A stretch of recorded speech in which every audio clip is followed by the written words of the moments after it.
وعندنا 95% شفاء تام من سرطان الثدي. وصلنا في ستاد 1 وقت البيولوجيا تكون باهيه شفاء نهائي.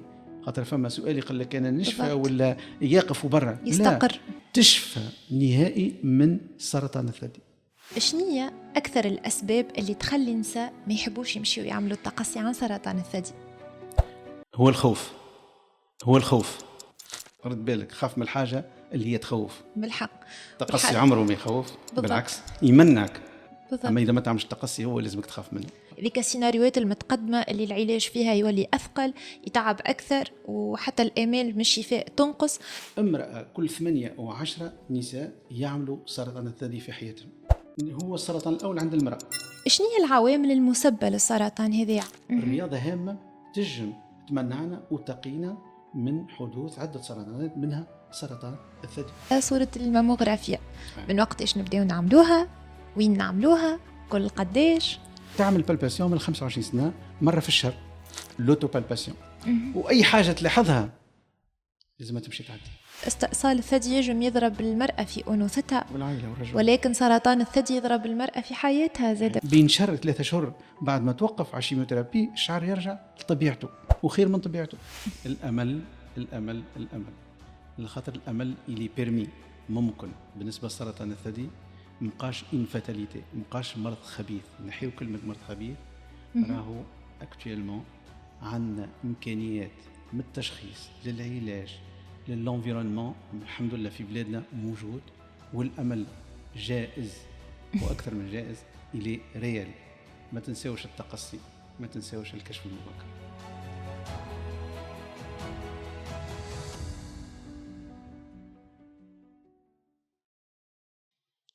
مرحبا بكم، معاكم دورة عبد مولاه العفاس، أخصائية في طب العائلة، وهذا بودكاست بخير. بودكاست يهتم بالتثقيف الصحي وشعاره لتكون بخير اختر لنفسك ما هو خير. يندرج هذا البودكاست ضمن نشاط التثقيف الصحي لمصحة الرشيد على مواقع التواصل الاجتماعي. حلقتنا اليوم تتزامن مع شهر أكتوبر الوردي، شهر التوعية بسرطان الثدي، وشعاره الشريط الوردي. وفي حلقة اليوم باش نكتشفوا الأسرار اللي وراء الشريط هذا. على هذا كان نستقبل ضيفي الدكتور جمال داود. مرحبا بك دكتور. مرحبا بك درة، ومرحبا بمتابعينك، وإن شاء الله تكون الحلقة مفيدة، وإن شاء الله متابعينك يكونوا بخير. مرحبا بك دكتور، ونشكرك برشا على قبول الدعوة. لكن قبل ما نخوضوا في الأسئلة باش نعرفك للمتابعين، الدكتور جمال داود هو طبيب أخصائي في علاج الأورام بالأشعة، وهو مؤسس ورئيس قسم علاج الأورام بالأشعة بالمستشفى الجامعي لحبيب بورقيبة، وهو منسق برنامج التقصي عن سرطان الثدي بجمعية دار الأمل لمقاومة السرطان بصفاقس. مرحبا بك مرة أخرى دكتور. وباش نبداو بسؤال الحقيقة برشا عباد يتسائلوه، علاش خصصنا شهر كامل من السنة، شهر أكتوبر الوردي، للحديث عن سرطان الثدي؟ هو شهر أكتوبر اختارته تقريبا أكثر الدول باش يتكثف فيه العمليات التحسيسية والتثقيفية عن سرطان الثدي، وهكا باش نحسوا النساء أهمية الكشف المبكر والتقصي عن سرطان الثدي. هيك علاش ولا يوم عالمي للمقاومة سرطان الثدي شهر أكتوبر. وهذا راهو حتى بالنسبة لسرطانات أخرى ولا موجودين، كما مثلا القولون مارس، البروستات في نوفمبر. دونك فما السرطانات المتكاثرة والمتواجدة بكثرة. دونك حبوا الدول يعملوا أشهر سبيسيفيك باش يكثفوا فيهم عمليات تحسيسية والتثقيفية عن السرطانات هذه. نرجع لأكتوبر الوردي. أكتوبر الوردي والسيجل اللي عندك والواحد هيك الشعار هيك عام 1991 عملوا في نيويورك ماراثون باش مشي أو ماراثون باش يدعموا مرضى سرطان الثدي، وعملوا الشعار هيك من وقتاش بداية الحكاية.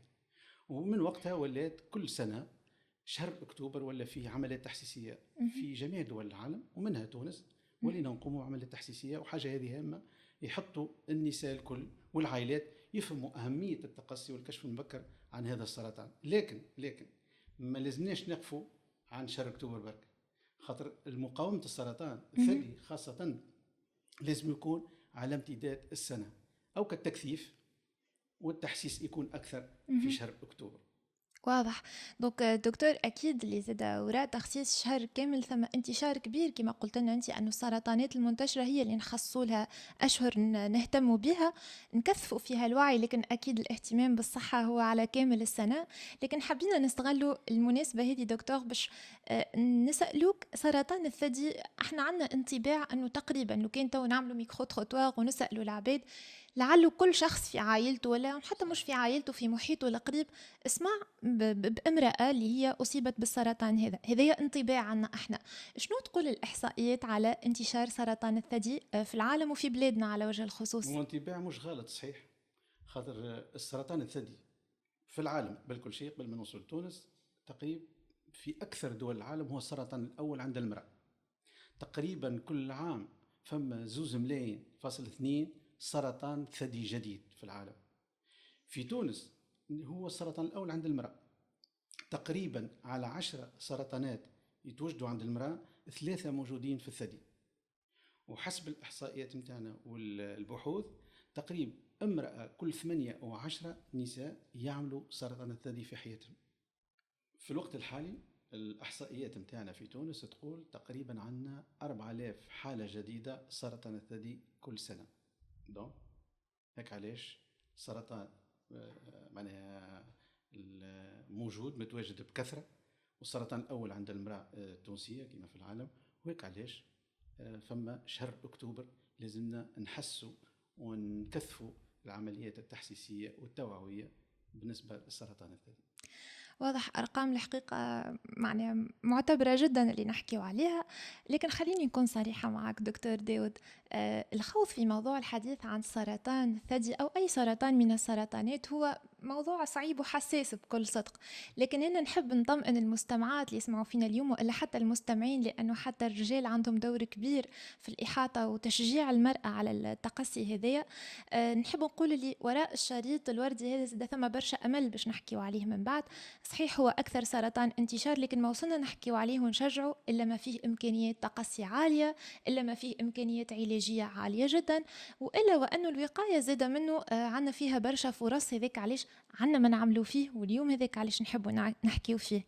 الحاجة الثانية، التعليق الثاني اللي نحب نقوله دكتور داود، أنه أول سرطان انتشار لدى المرأة هو خبر يبدو خايب، لكن أنا نقول فيه جزء باهي. الزوز أسباب. السبب الأول كيف يكون سرطان منتشر جدا، يعني احنا كأطباء وكقطاع صحة عنا عليه برشا إمكانيات علاجية وإمكانيات للتقصي، عرفناه معناها بالباهي ولينا نجموا نسيطروا عليه إلى حد ما. والجانب الثاني هو أنه ديما نقول الثدي هو عضو ظاهر. بعض السرطانات تغدرنا كما سرطان مثلا القولون ولا المعدة اللي هي تكون في أعضاء نقول احنا ما تظهرش.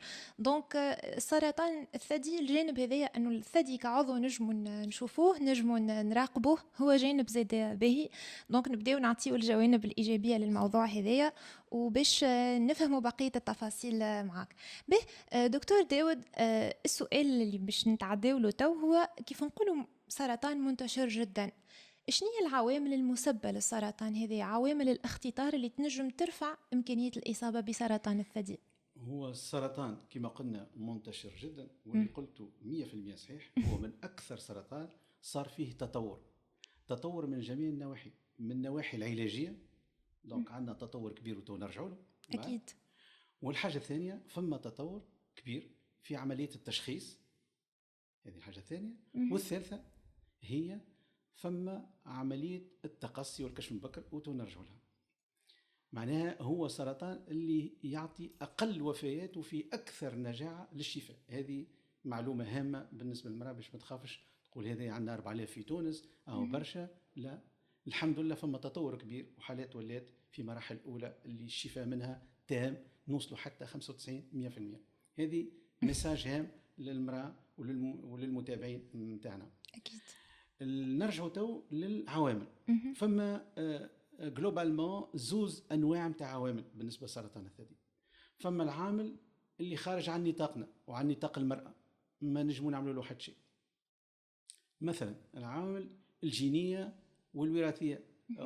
اخت عندها هذا عامل وراثي الجيني، فما جينات متواجدين على الاديان تاع المراه يجموا يكونوا عامل من مسببات سرطان الثدي. لكن وهذه زاده حاجه نحب نصححها عند المتابعين، راهو سرطانات الوراثيه واللي جينيه نسميوها معناها لي كونسير فاميليو ولا جينيتيك، راهم يمثلوا كان بين 10 و 15% من سرطان الثدي.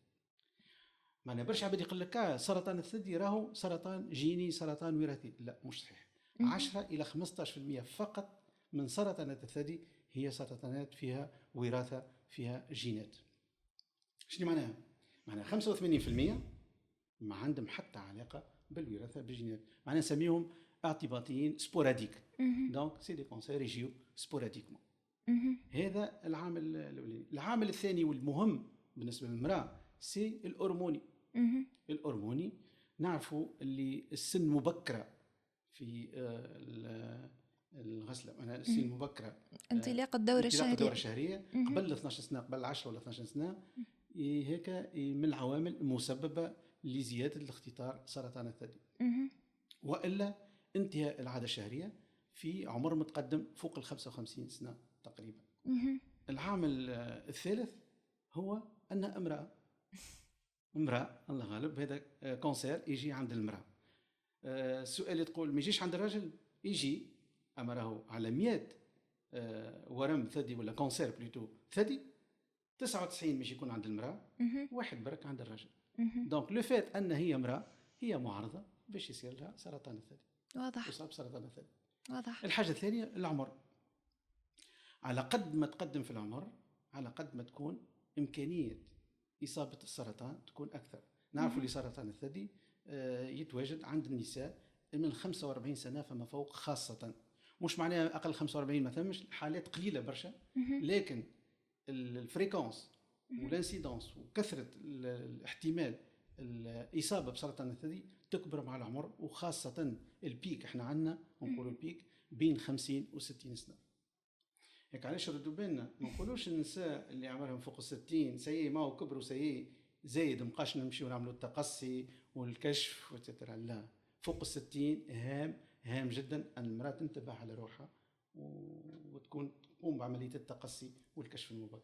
ودكتور نحب نتفاعل مع النقطه هذه لانه عندي انطباع انه ديما احنا نحاولوا نعطيو رسائل امل على سرطان الثدي، لكن ديما كي نتفرجوا في وسائل الاعلام ولا شهادات يجيبوا نساء اللي هما عموما صغار في السن والمناضلات واللي تغلبوا على السرطان ورجعوا لعائلاتهم اللي هما اكيد موجودين، اكيد حكاياتهم تبعث لنا برشا امل، لكن اعطانا انطباع انه عموما عند المراه الصغيره معناها السرطان هذا. لكن كما قلت انت قد ما نرتفعوا في العمر، وفي تونس بالذات عندنا خاصة في 60 سنة، أنا أقول كما تخمم تهزل طبيب القلب وطبيب السكر، خمم زادة في التقصي متاع سرطان الثدي في الوقت اللي ما عاد حد يغزر فيه الثدي المرأة. هيك وين لازمنا نركزوا مع سرطان الثدي بالضبط. هذا الشيء لازم يصير وردوا بالنا، مش معناه وصلنا 60 65 70 المرأة لازمها تقوم بالتقصي والكشف المبكر، حاجة هامة خاطر نعرفوا حدوث والإصابة بسرطان الثدي تكون متواجدة بكثرة في الأعمار هذه. واضح. اللي علاش يجيهم اكثر يظهروا 45 و 50 سنه خاطر هم اكثر موتيفي واكثر معناها فما موتيفاسيون سنسيبيليزاسيون ليديوكاسيون تاعهم تحطهم بتاتر يتواجدوا اكثر حتى في الاعلام، حتى في وسائل الاعلام يكونوا يظهروا اكثر. واضح صحيح. مي كمان التوضيح هذا يكون جيد ولفتة انتباه لابد منها في الحلقة هذه. باهي دكتور، هذا بالنسبة للعوامل اللي ما نجموش نغيروهم، ثم عوامل نجمو نغيروهم؟ ثم عوامل نجمو نغيروهم بيدينا احنا، بيد المرأة، بيد العائلة. هي العامل الأول العامل الغذائي، هو خاصة ماذا بينا زيادة الوزن والسمنة هيكون أعداء بالنسبة للمرأة وأعداء للناس الكل، أعداء للصحة. أما للمرأة أكثر لخاطر السرطان يجي يكون أكثر عند النساء، عندهم زيادة في الوزن والسمنة لاحظنا أكثر. الحاجة الثانية قلة الحركة، هو الكل مربوطين ببعضهم. أنت وقت نمط الحياة ككل معناها قلة النشاط، عدم الحركة. الرياضة هامة تجم تمنعنا وتقينا من حدوث عدة سرطانات منها سرطان الثدي. الحاجة الثانية هو ليبيلول، حبوب منع الحمل. توا نشوفوا في وقتنا توا في تونس النساء ولاو يعرسوا مؤخر شوية، صحيح، فوق 30 القرايه طول هذه، دونك يعرسوا فوق 30 وتزيد هي تعمل الحبوب منع الحمل. شو يصير تعدي ال 35 سنه ونعرفوا السن بعد الإنجاب بعد 35 سنة يكون هو أكثر نساء معرضات لحدوث سرطان الثدي. دونك ماذا بينا نردوا بالنا ما ناخذوش لي بيلول هذوم بصفة عشوائية وما ناخذوهمش لمدة طويلة، خاصة قبل الإنجاب الأول. على قد ما ناخذوهم لمدة طويلة وأكثر من 3 سنين ونوخروا الإنجاب الأول بعد 35 فما إمكانية حدوث سرطان الثدي. الحبوب هذوما فما أنواع أخرى يعطيهم للمرأة بعد ما تفقد العادة الشهرية لمقاومة الأعراض متاع انتهاء العادة الشهرية. هذوما الهرمونات هذوما لاحظنا وقت ناخذهم لمدة طويلة وتعدي 3 سنوات لاحظنا يجموا يكونوا من مسببات حدوث سرطان الثدي.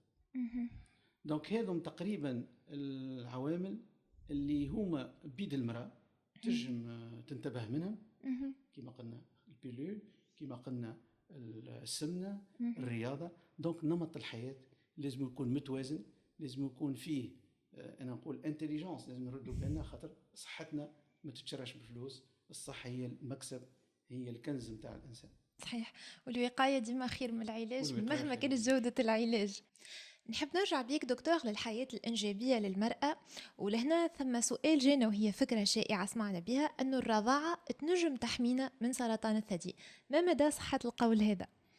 هو الرضاعة يظل لي أهم حاجة من الحوايج اللي عند المرأة، حاجة فطرية وطبيعية وربي خلقها هي الرضاعة، ومش للمرأة برك للطفل. يظل هذا عملته في بودكاست قبل صحيح، وظهر بالكاشف اللي الطفل عنده مناعة كبيرة بالرضاعة.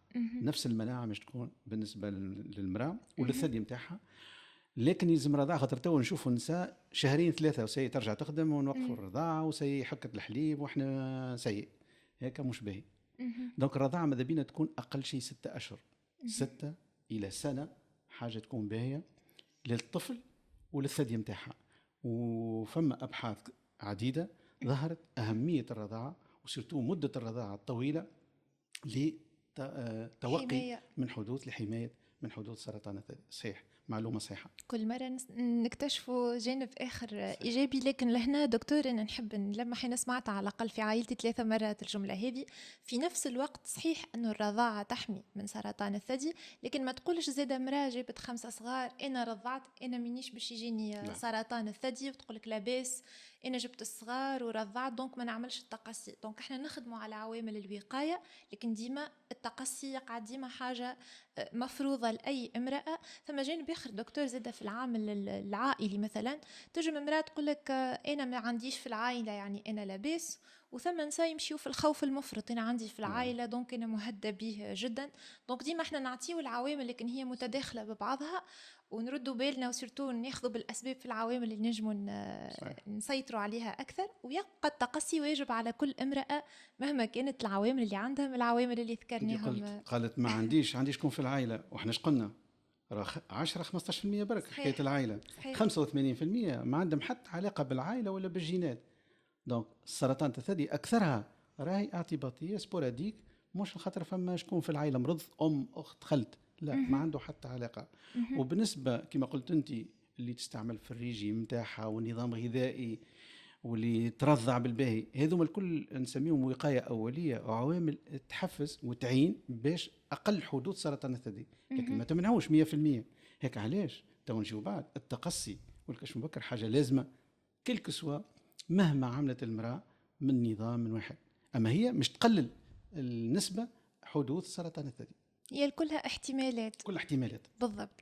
باهي دكتور، دونك باش نتعديو تويكا للمحور الثاني، احنا قلنا باش نحكيو على سرطان الثدي لانه اولا منتشر جدا، عرفنا نسبة الانتشار والاسباب، لكن قلنا زاده لانه سرطان في نهاية الامر نجموا نعملوا التقصي والكشف المبكر عنه. لكن قبل كل شيء هالكلمتين نسمعهم برشا في شهر اكتوبر الوردي، شنو هو الفرق بين مفهوم التقصي والكشف المبكر، وشنو ما الامكانيات اللي عندنا في مجال سرطان الثدي؟ très bien. صحيح، فما خلط بين كلمة التقصي وبين كلمة الكشف المبكر. التقصي هو معنى اكتشاف حالات نسميهم ما قبل السرطانية في الثدي موجودين، حالات نعرفوهم، وإلا السرطانية في مرحلة الصفر ستاد زيرو، نقول كونسير انسيتي بالفرنسوية. هذوما عند النساء اللي ما عندهم حتى علامة. دونك التقصي هو القيام بالصور الماموغرافيا بالفحص هذا تونجيوه عند امراه ما عندها حتى شيء. لين هذا الكل باش نفيقوا سيرتو خاصه بالحالات قبل السرطانيه والحالات السرطانيه في الستاد الصفر اللي علاجها بسيط ونجاحها 100%. مع المراه تبرى نهائي 100% من الحالات هذوما. هذا بالنسبه للتقصي. الكشف المبكر في فرق انه المراه عندها علامه، عندها اوجاع، عندها كتله، عندها حاجه تمشي تعدي. هيك علاش الكشف المبكر؟ وعلاش نقولوا مبكر؟ باش نفيقوا بالتورم في الاستاد الاولاني، في المرحله الاولى استاد اللي فيها علاج يكون بسيط والنتائج نتاعو تكون مضمونه وناجعه والشفاء ممكن. واضح. هذا الفرق بين التقصي والكشف المبكر. عمليا كنت تحكي لنا على التقصي في مجال سرطان الثدي، حكيت لنا على صورة الماموغرافيا. من وقت ايش نبداو نعملوها، وين نعملوها، كل قديش؟ هو التقصي كما قلنا ما يصير كان بصورة الثدي اللي هو الماموغرافيا، ونبداوها من 45 سنة فما فوق. علاش؟ خاطر حكينا الساعة في الإحصائيات السن، قلنا على قد ما المرأة تزيد في العمر على قد ما احتمال حدوث سرطان الثدي يكون متواجدة. هيك علاش التقصي بالماموغرافيا يبدأ من 45 سنة. فما بعض الدول يبدأوا في 50، فما في 40، لكن في الغالب وبالنسبة لنا في تونس نبدأوا من 45 سنة، لخاطر لاحظنا سرطان الثدي التكاثر نتاعو يبدأ من 45 فما فوق. دونك بدينا من 45. هذه صورة الماموغرافيا، وهذه الصورة راهي سهلة وتتعمل في 7 دقائق. معناها المرأة مش تجي مرة في العام ولا في العامين، تعمل 7-10 دقائق تعمل صورة الماموغرافيا. دكتور إنه هني صوت الشعب راني. ثم بعض الأفكار اللي تساق حول الصورة هذه أنها صورة تؤلم وقت اللي تعملها المرأة. شنو نجاوبوهم النساء على النقطة هذه؟ يجم تؤلم شوية للمرأة اللي عندها ثدي كثيف. وقت المرأة يكون عندها ثدي كثيف، وخاصة لاحظناه بين 45 و50 سنة الثدي يكون نوعا ما كثيف. المرأة ما زالت عندها الغسلة، ما زالت عندها العادة الشهرية. وقت نعملوا إكرازمون نتاع الثدي باش نعملوا الصورة تجم توجع شوية، مي راهو هيك الصورة نتاع الإكرازمون راهو ما تدومش أكثر من 30 سكوندة. معنى حتى إذا فما وجع صغير، وجع للنجاح هكايا، وجع باش نمنعه، باش تمنع بروحها، دونك ما يلزمش يكون معناها فران باش هي ما تمشيش تعمل الصورة نتاعها. عمره ما يجي يكون فران. وجيعة الثواني هذه لا تقارن بوجيعة السرطان إذا لا قدر الله وقع. بالضبط. دكتور، عمليا إذا أنا امرأة توعيت ونحب نعمل ماموغرافي، لوين نجم نتوجه؟ ثم تغطية اجتماعية وإلا لا؟ نحب نحكي على الجانب العملي للماموغرافي. بالنسبة صور الماموغرافيا الحمد لله في بلادنا ولاو متواجدين في جميع عيادات التصوير الطبي. الحمد لله. دونك عند تولي كابيني درالولوج هي دي ماموغرافي. نأكد لك اللي عندنا أكثر ماكينات واكثر دي ماشين دو ماموغرافي من الطلب. هذه حاجه في بلادنا فريمون ممتازه، والحمد لله عندنا دي راديولوج بيرفورمون، عندنا اخصائيين في التصوير الطبي من اعلى مستوى، وهذا ظهروا حتى في اوروبا وقت يمشيوا من اعلى ما عندنا. هذوما دونك في التصوير الطبي. بالنسبه نحكيو للتقصي، وفما توا عندنا في تونس خاصه مركز التقصي بجمعية دار الأمل لمقاومة السرطان في صفاقس، اللي عنده ماموغراف نيميريك يعملوا التقصي زاد كيف لمدينة صفاقس. وفما جمعية ثانية جمعية نوران اللي عندها وسي ماموغراف موبيل اللي يعملوا به التقصي. دونك هذا تقريبا. وكما تعرف الماموغرافي موجودة أوسي بيان موجودة في السيكتور بيبليك، دونك في القطاع العام في القطاع الخاص، وفي الجمعيات هذه بسوم رمزي. وفي الجمعيات هذوما بسوم رمزي، معناها إعانة أكثر منه حاجة أخرى للجمعية، مش حق الماموغرافي. واضح. بهذا فيما يخص الماموغرافي، سؤالنا دكتور بالنسبة للنساء اللي قبل 45 سنة، هل هن معنيات زادة بالتقصي وشنية الحالات؟ هما يجموا يكونوا معنيين، خاصة وقت يكون عندهم في العائلة شكون مرض بسرطان الثدي في سن مبكرة قبل 50، قبل 45 في الغالب قبل 5 ولا 10 سنين. من 35 المرأة ماذا بها تقوم بالتقصي. لكن التقصي بالنسبة للنساء اللي أقل من 45 واللي أقل من 40 مشكل اللي فوق 45. التقصي أدواته يكون مش الماموغرافي، تكون بالإيكوغرافي بداية وبالصدى، معناتها تصوير الصدى إيكوغرافي، وبعد نعملوا الرنين المغناطيسي. والا اللي عنده جينات. بعد ساعات نحلوا تولينا في تونس الجينات اللي قلنا نتاع سرطان الثدي اللي هم متواجدين في 5 إلى 10% من الحالات، هذوما يعملوا التقصي كما قلنا بالرنين المغناطيسي. دونك يجموا يكونوا معنيين لكن بقله، خاصه اللي عندهم في العائله، وسيرتو وقت تكون المراه اللي مرضت بسرطان الثدي تكون عمر مبكره 45 سنه، اقل من 50 سنه.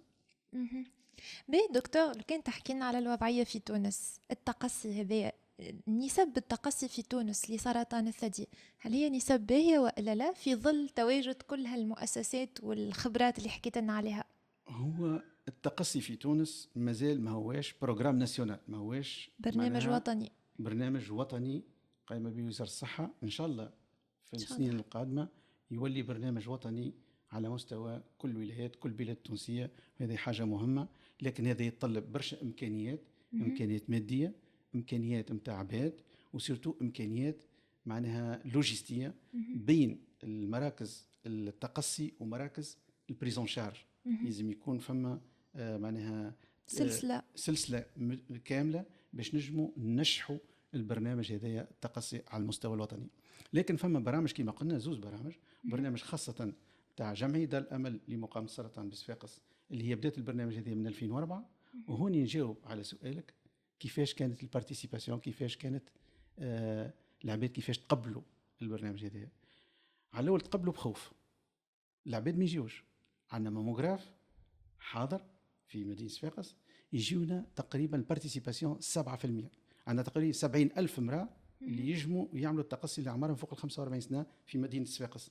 لكن مع الأسف ما يجيو كان 7% في السنوات الأولى.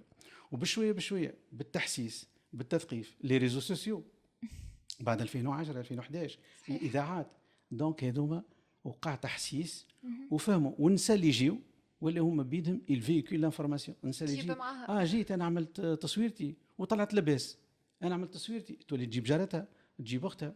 ولاو ميم ولاو نساء احنا ما نحبوا الدوزونا، تجيب بنتها الدوزونا نحبوا نموتوا عليه الدوزونا في تونس. دونك تجيب بنتها بعد ساعات بنتها صغيره، هذه بنتك صغيره عمرها 30 25 ما يجيش الديبيستاج.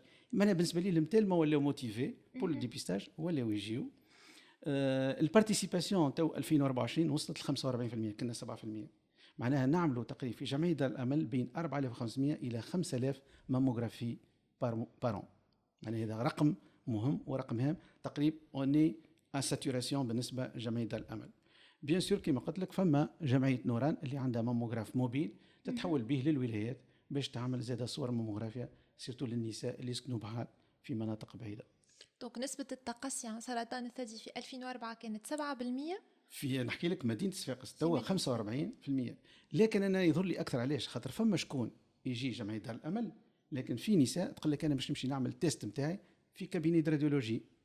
بيان سور هيك نسميوه لو ديبيستاج انديفيديال، معناها وحدها تمشي تعمل التقصي الفردي. بيان سور وحاجة محبذة وهايلة وأون لونكوراج، ما نشجعوا عليها. معناها فما التقصي كما قلنا أورغانيزي في جمعية دار الأمل، لكن فما التقصي الفردي يمشيوا النساء في اللي كابيني راديولوجي، وهذه حاجة هايلة وحاجة مهمة. أكيد دكتور نفرحوا برشا بارتفاع نسبة التقصي اللي وصلنا لها الحمد لله، لكن ديما مازلنا نجموا نعملوا ما خير. وفي السياق هذا حبينا نسألوك دكتور، عمليا ولا على أرض الواقع شنية أكثر الأسباب اللي تخلي النساء ما يحبوش يمشيوا يعملوا التقصي عن سرطان الثدي؟ هو الخوف أكثر حاجة أتحط في بالي. لفران أكثر فران هو الخوف. المرأة فك عليا تو يعملوا لي تصويره يبالك شي يلقاو حاجه عندي.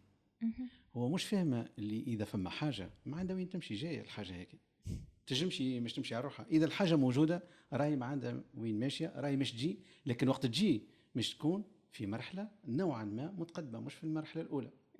دونك الخوف انه راني بالك شي يلقاو لي حاجه غلطه. وخاصه انه نعرفوا اللي يعملوا التقصي تقريبا في 90% من الحالات ما نلقاو حتى شيء. مثلا نعطيك حاجة، على 4000 إلى 5000 ماموغرافي بارون ترى قداش نلقاو من حالة سرطانية في مرحلة الصفر والمرحلة الأولى؟ قداش نلقاو؟ 20 فقط. هاي 20. دونك اون فان دو كونت 20 معناها 4200 و80 اذا عندنا 300 4300 4280 ما عندهم حتى شيء. معناه راهو العدد اللي مش نلقاوله حالات سرطانيه في مراحلها صفر اللي هي تبرى منه نهائي قليل بالكل. 5 على 1000 امراه تعمل ماموغرافي نلقاو لها حاجه. على كل 1000 امراه تعمل ماموغرافي نتاع تقصي 5 فقط نلقاو عندهم حاجه. معناها حكايه فارغه، معناها اون تيرم دو نومبر حكايه فارغه، الرقم ظريف بالكل. الخوف دونك هو الخوف اكثر حاجه تحط النساء ما يجيوش.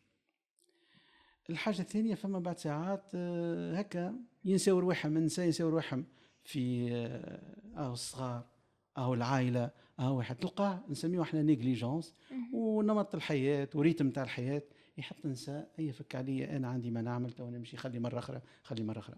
خاصه انا بونس الخوف والخوف جاي من قله التوعيه ومن قله التحسيس. صحيح. ولاحظنا الخوف هذا ينقص بالوقت، النساء ولاو اقل خوف. وخاصه المراه كي تجي وتلقى روحها الماموغرافي سهله 10 دقائق تعمل الماموغرافي نتاعها ولات تقول لجارتها وتقول لاختها وتقول عائلتها. وهذا علاش تزاد البارتيسيباسيون وصلت كما قلت انت 45% باش هذا بقله الخوف. قلة الخوف. وإذا زاد دورنا الحقيقة حتى احنا دور الإعلام دور التوعية وحتى دورنا أنا كأطباء صف أول أن نذكروا نساء هذوما في الماموغرافي حتى احنا ونحفزوهم عليها، لأنه مش نوعيهم ونخليهم ديما التذكير زاد هو من دورنا احنا. وثم باركونتر دكتور ثم حاجة أنا شخصيا زاد في عائلتي موجودة، ثم نساء اللي تعملك الماموغرافي المرة الأولى وتطلع لاباس ما عادش تشوفها المرأة هذه، وكيف تحفزها مثلا. ولا نحكي حتى مع مريضة نقولها ينعملوا ماموغرافي، لا دكتور عملتها أنا مدة 5 سنين التالي وطلعت لاباس، كان جات ثم حاجة باش تطلع راهي ظهرت. شن جاوبوهم النساء؟ جاوبوها اللي هو غلط 100%، لخاطر التقصي ما يجمش يكون مرة برك. خاطر عملت اليوم التقصي عمرها مثلا نقولوا 50، اذا ما تعودش تنجم في الاج دو 55 55 سنه عمرها ولا 60 سنه تنجم تعمل سرطان. دونك ما هوش غارانتي انه عملت الكشف الاول التقصي الاول معناها سي بور لا في للحياه كامله. لا، يلزم كل سنتين تعمل صوره، كل سنتين حكايه فارغه. هذا وقت ما عندها حتى لا عامل وراثي لا عندها حتى شيء، ما عندها حتى عامل من العوامل المسببه اللي حكينا فيه من قبل. اذا فما عامل من العوامل المسببه كما اخت ولا هيك وقتها تعمل مره في السنه. دونك سواء مره في العام والا مره في العامين. واحنا في جمعيه دار الامل هذه اللي حضناه هيك. علاش عملنا؟ دونك وقت تجي المراه تعمل التيست نتاعها اول مره ناخذ رقم الهاتف نتاعها ومتاع راجلها نتاعها ومتاع راجلها ونكلموهم بعد عام اذا عندها عوامل مسببه ولا بعد سنتين نذكرها نقول لها راهو صار وقتك اجا. من هذا عملناه في جمعيه دار الامل خاطر نعرفوا اللي تنسى روحها. بعد ساعه المراه جينا نكلموها ما تجاوبش، نجي بعد 3-4 سنين يا اخي انا عندي 4 سنين من عملت انا في بالي عندي عام. معناها تلمو الوقت يتعدى يضر لهم اللي هما مريقلين هو مش صحيح. صحيح.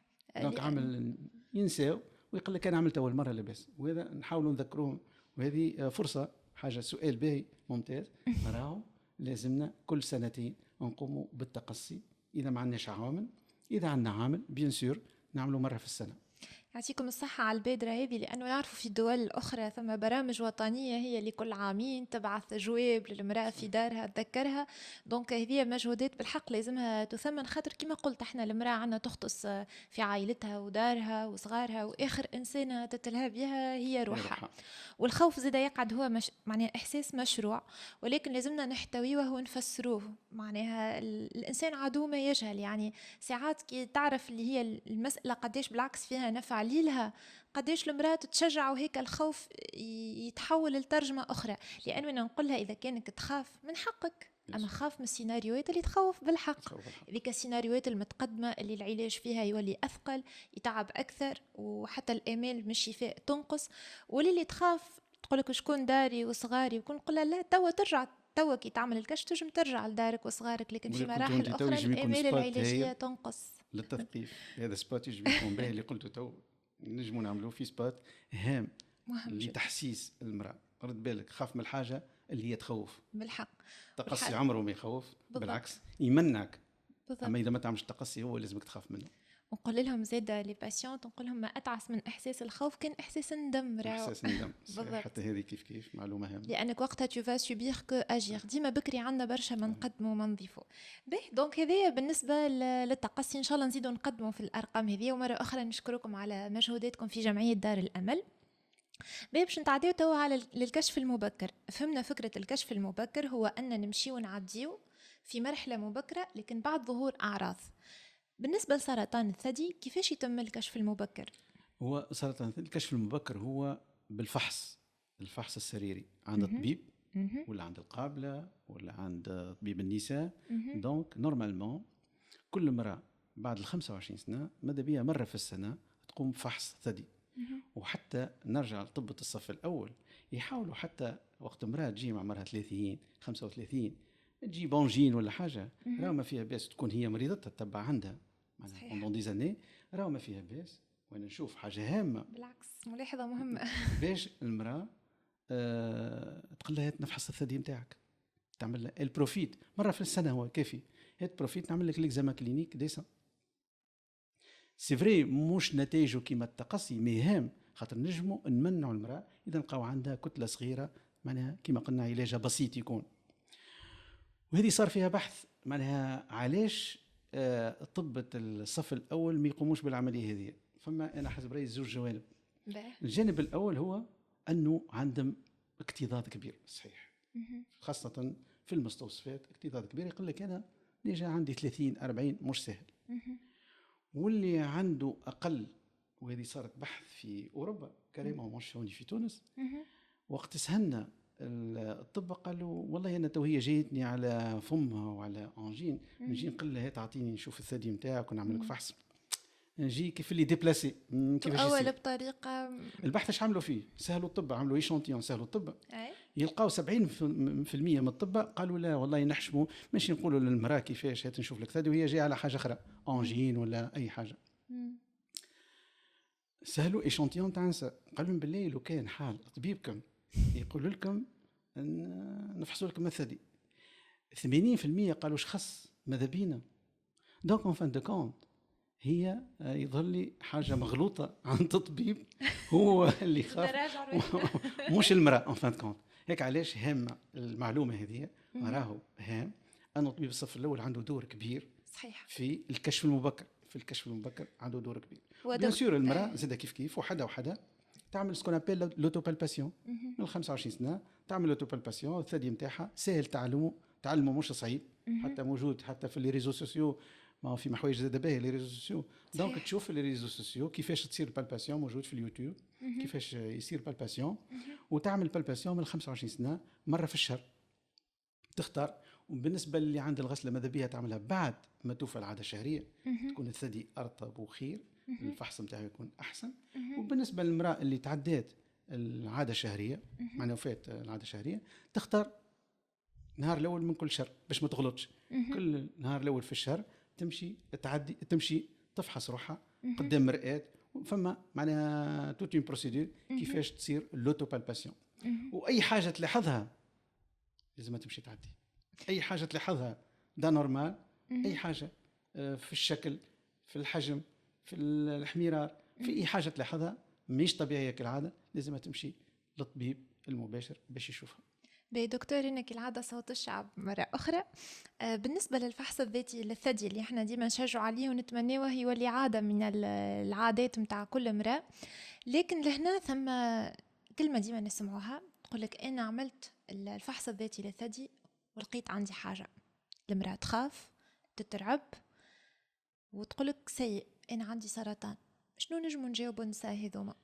شوف لاحظنا اللي اي تورمات تلاحظها من المراه في الثدي في 85% من الحالات ما ثم حد شيء، والا اذا فما حاجه راهو ورم حميد. هو نرجعوا شنو الورم حميد بارابور ورم الاخر. دونك ورم حميد اللي ما فيه حد شيء، واضح ولا؟ دونك الخوف ما هو جايز غير مبرر، لخاطر في غالب الحالات بريسك في جميع الحالات ما نلقاو حد شيء، والا اذا لقينا حاجه راهو ورم حميد ما في حتى مشكل، ماهوش ورم خبيث ماهوش سرطان. واضح ولا؟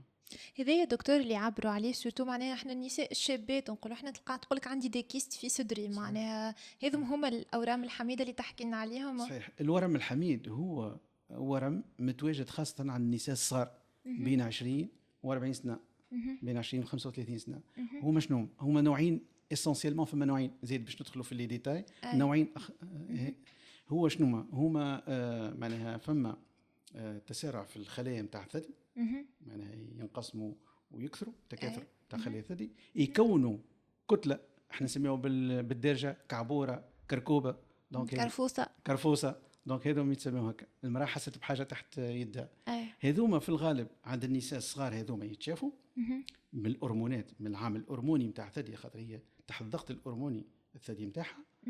هونية زوز انواع، سواء كيست هما كي البالون كي الكره فيها ماء، سيدي كيست ما لازم حد شيء، ما نعملوا حد شيء، لا علاج، مراقبه فقط، حتى مراقبه مش لازم معناها بصفه منتظمه، والا كتله معناها خلايا نتاع دي تيسي غريسو، دونك اللي نسميهم ادينو فيبرو ادينو. زاد كيف هما من متاتين كما قلنا من الهرمونات نتاع المراه. وفي جميع الحالات هذوما ما لازم حتى تدخل علاجي، ما لازم حتى شيء. في حالات قصوى يمكن وقت يكون في برام كبر فوق ال4 سنتيم ويولى يوجع المراه يقلقها برشا، ولا il déforme le sein، وقتها يمكن نجموا نعملوا تدخل جراحي نحيو كان هكا الفيبرو ادينو بون على لين فيني، ما بقاش فما سون سويت، ما ثمش علاج اخر نعملوه. لكن هذا في حالات قليله جدا ونادره. وهذوما التورمات الحميده اللي قلنا عليهم زاد فما نوسيون امبورطونت مش تسالني عليها، راهم نقول لك عمرهم ما يوليو سرطان. استبقتك في السؤال للاجابه، راهم ما يوليوش سرطانات بالكل. واضح. توضيح مهم جدا، لانه برشا نساء يترعبوا من الحاجه هذه، وهي حاجه منتشره في بالي عند النساء الشابات بكثره، ومهم برشا ان ميزنا بيناتهم الزوز. دونك بالنسبه للكشف المبكر هو الفحص ثدي، سواء الفحص من قبل مختص طبيب العائله، وين نشجع برشا طبيب العائله على الحاجه هذه، والقابله في المستوصف، والا احيانا زاد طبيب النساء في المتابعه للحمل او اللي في سياقات اخرى. ونتفاعل معاك برشا على طبيب العائله الحقيقه، ونشوف لي حتى احنا مقصرين في الحاجه هذه، لانه زاد خلينا في ثقافتنا. يمكن حكينا على دراسات اوروبيه، احنا ديما عندنا تحرج نوعا ما من فحص الثدي، ولكن طبيب العائله ديما ثم اريحيه اكثر موجوده تجاهه، واللي هذه ميزه نستغلوها. ثم ثقه، ثم المراه ترتاح اكثر. انا في الاخر شو نقول للانسان؟ نقولها امشي للي ترتاح، المفيد امشي، مثالش ما ارتحتش عند شخص معين امشي للقابله، امشي لاي شخص، المفيد امشي. دونك هذايا فحص الثدي من قبل مختص في الصحه. الفحص الذاتي للثدي اللي ان شاء الله يولي من عاداتنا، وتو نخليو لكم في الرابط فيديو يبين بالضبط شنو هي المراحل للفحص هذا، خاطر مهم جدا نعملوه بطريقه صحيحه باش تكون النتيجه نتاعو معتمده. وفي الاخر عندنا زاد التقصي اللي حكينا عليه، وعطينا كل التوضيحات في الجانب هذايا. باش نسألك دكتور سؤال غريب. احنا في وقتنا اليوم ولينا نحكيو برشا على الجراحة التجميلية للثدي. حبيت نسألك على الجراحة التجميلية للثدي وسرطان الثدي. هل أحيانا تكون الجراحة هذه فرصة لاكتشاف سرطان الثدي وإلا لا؟ صحيح. أول شيء مش نجاوبك أكثر شوية من السؤال. مرحبا. الجراحة التجميلية ما هيش من العوامل المسببة لسرطان الثدي. أول شيء فما شكون يقول لك تمس الثدي بالك شيء تولي تحرك الخلايا، لا، هذه حاجة موثوقة ما هواش من مسببات حدوث سرطان الثدي. هذه المعلومة الأولى. المعلومة الثانية أنه احنا الأطباء المختصين في عملية التجميل قبل ما يقوموا بالعملية هذه اوبليغاتوارمون، وهذا ايش قاعد يصير في تونس بارتيكوليرمون، يعملوا سكون ابل ان بيلان سينولوجيك، معناها يعملوا صور الماموغرافيا وإيكوغرافي باش يتأكدوا اللي ثدي ما في حد شيء. ولاحظنا في حالات قليلة صحيح أنه بعد ساعات يلقاو سواء كالصلصال ميكرو كالسيفيكاسيون، سواء يلقاو حوايج، معناها حالات نادرة. معناها أنا في تقريبا 33 سنة 35 في معناها في الاختصاص هذا، في المجال هذا، معناها يمكن واحدة ولا اثنين برك فقط. معناها حاجة نادرة جدا أنه نفيقوا بحالات، وهيكم الحالات مش خاطر مش تعمل عملية تجميلية، هم موجودين. لو كان جات تعمل التقصي نتاعها حال كانت تفيق بهم.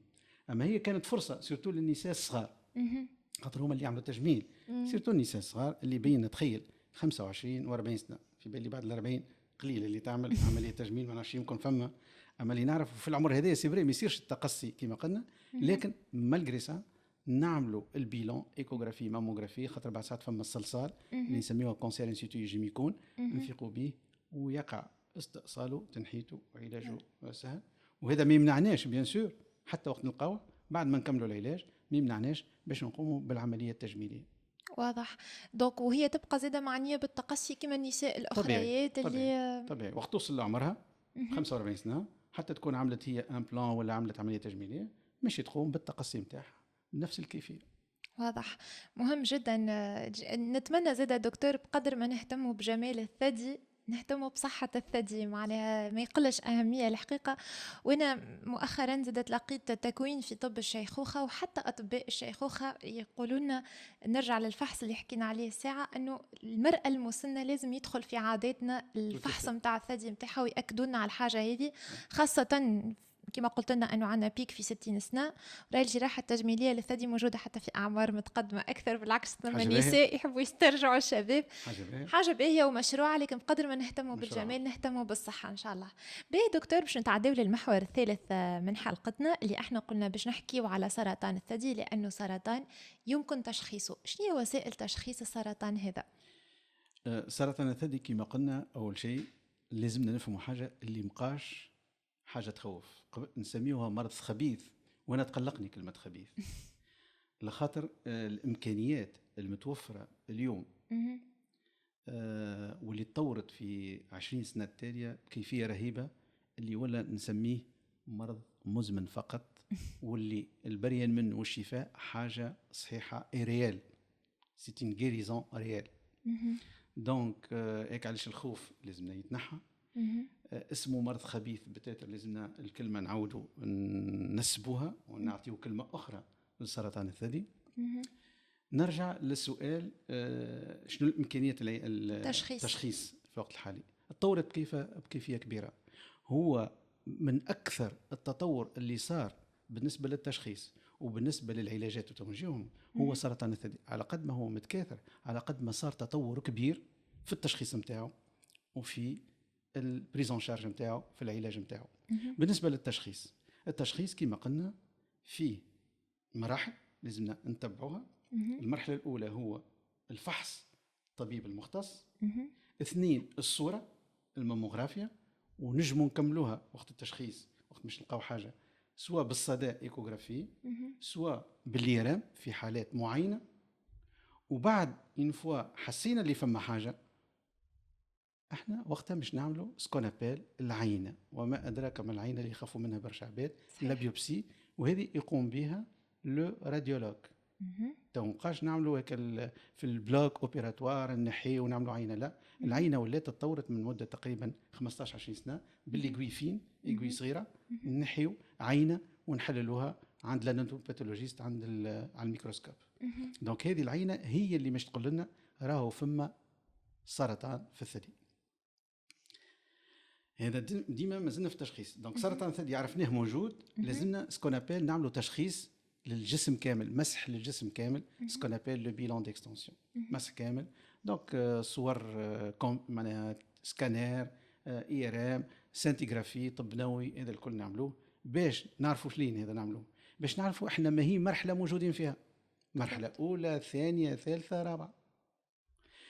نحب نطمن العباد في تقريبا 90% من النساء في تونس، وهذه ستاتستيك متاعنا، راهو نلقاهم في مراحلهم الأولى بين 1 إلى 3. المرحلة الرابعة في تونس ما تمثلش أكثر من 10%، والحمد لله. قبل كنا 30 سنة التالي تقريبا 40-50% في المرحلة الرابعة. ثم تطور كبير في التحسيس وفي الديagnostic التطور، وهذا باش عامل التوعية. 2 ولات عندنا دي سبيسياليست في كل دومين، des radiologues, des médecins nucléaires, des anatomopathologistes, des cliniciens. donc اللي هما يجموا يعملوا التشخيص في وقت مبكر avec إمكانيات متطورة كبيرة. الحمد لله، كل مرة نزيدوا نكتشفوا برشا آمال وراء الشريط الوردي هذايا. الحمد لله. بي دكتور، أنا كالعادة نجيب لك لي زيدي روسو اللي وصلونا فيما يخص العينة هذه. الحاجة الأولى، هل أنه إذا طبيب يطلب مني عينة كما نقولوا السرطان الثدي يعني اللي أنا عندي سرطان؟ والحاجة الثانية، هل أنه إذا عندي سرطان وعملت العينة ينجم يكون سبب في انتشار المرض هذا؟ ذوما أفكار شعبية متداولة الحقيقة. صحيح. لا سمعناهم، احنا بيدنا سمعناهم، ويقولون لهم برشا نسال يجيونا ونطلبوا منهم بعد التشخيص، نقول لهم راه مش نعمل لك مش نبعثك تعمل بيوبسي، لا بالك شيء يتحول لي، نبدا لك بالثاني، بالسؤال الثاني. جامي ما يتحولش بالكل، ما هو حتى ما يعطي حتى تحرك. البيوبسي ما تعطي حتى تحرك من الموضع اللي نعملوا فيه البيوبسي، دونك ما تخافش منه. دونك العينة ما هياش تكون سبب في تطوره والا في تحركه المكان ثاني. هذه حاجه مؤكده علميا. الحاجه الثانيه بالك شي نلقى حاجه نرجعوا كيما الماموغرافي، كيف نفس الشيء. انا كي نعمل التقصي الماموغرافي تو يلقاو لي حاجه، لا، اذا فما حاجه رحنا مش نشوفوها ونديروها. لكن العينه وقت نعملوها احنا نعملوها في حالات معينه، لكن مالغري اللي نعملوها في حالات معينه اللي فما امكانيه وجود سرطان الثدي، لكن في برشا حالات مش نلقاوها ما في حتى شيء. العينه هي الوحيده مش تقول لنا راهو الثدي لاباس عليه، والمراه ما لازم حتى تدخل طبي، حتى تدخل علاجي، راهو مراقبه فقط. واضح. واذا فما حاجه راهو باش نعرفوا شنو نوعيه العلاج اللي لازم نعملوها. دونك العينه ما لازمش نخافوا منها، في اغلب الحالات مش تكون ما فيها حتى شيء، العينه لاباس اي سي طون ميو. دونك نعرفوا واش فما اللي هو لاباس، واذا فما حاجه احنا ماشي نعملوا نوعيه العلاج مش تكون خاطر مش نجيو تو بعد نرجعوا. أكيد. السرطان الثدي مش سرطان واحد، هو عدة سرطانات. دونك العينه هامه، هي اللي مش تعطينا بعد الكارد ديدونتيتي نتاع الكارد ديدونتيتي البيولوجيه نتاع السرطان الثدي، اللي حطنا نختاروا انجع طريقه للعلاج. دونك وسائل التشخيص طورت ولات دقيقة جدا باش نفهموا قيمتها أكثر في العلاج. لكن دكتور، في بالي من الحاجات زيادة اللي لازمنا نفرحوا بيهم في بلادنا، وأنا الجانب هذا بالحق بكل واقعية وبدون رمي ورود. بلادنا في مجال سرطان الثدي يعني عملت خطوات كبيرة وكبيرة جدا، وتو نكتشفوا حتى في العلاجات اللي تقريبا عندنا كل العلاجات المتاحة. الحجم متاع سرطان الثدي لحظة اكتشافه دكتور في بالي حتى هو كنا في رقم كبير، وحاليا نتراجع برشا. خلينا نعطيوها في إطار الأمل اللي وصلنا له اليوم. نعطيك كان متاع 20 سنة، ما نعطيكش متاع 40 سنة. متاع 20 سنة كنا تقريبا 4.5 المعدل متاع الكبر السرطان اللي نكتشفه معدل في تونس 2020. 2024 تو لينا 3.2، معناها ربحنا تقريبا سنتي ونص. 2000 معناها إذا نرجعوا 1980 كنا 6.5. واو. توا 3.1 3.2. وهذا والمليمتر عنده قيمه مش السنتي. المليمتر عنده قيمه خاطر سيستم فوليوم. سيستم فوليوم هيك علاش. واضح. باهي دكتور، باش يقودنا توا الحديث للعلاجات المتاحه، وانا تفاعلا مع العينه اللي حكيت لنا عليها. حقيقه انا كاكسترن يعني كطالب الطب كيف قريت، لحظه اللي شفت المعلومات اللي نخرجوهم من العينة هذو متفاجأت. معناها بطاقة تعريف كاملة متكاملة، يعني مش فقط تقول لنا عندك سرطان أو لا، تعطينا برشا تفاصيل للوسائل ولا الأسلحة اللي نجموا نستعملوهم ضد السرطان هذا، لأنه كما قلت لنا لا يوجد سرطان ثدي، يوجد سرطانات ثدي. هذاك علاش زاد العلاجات في حد ذاتها باش تكون متعددة متنوعة، كل مرة شنو باش نستعملوا معاها.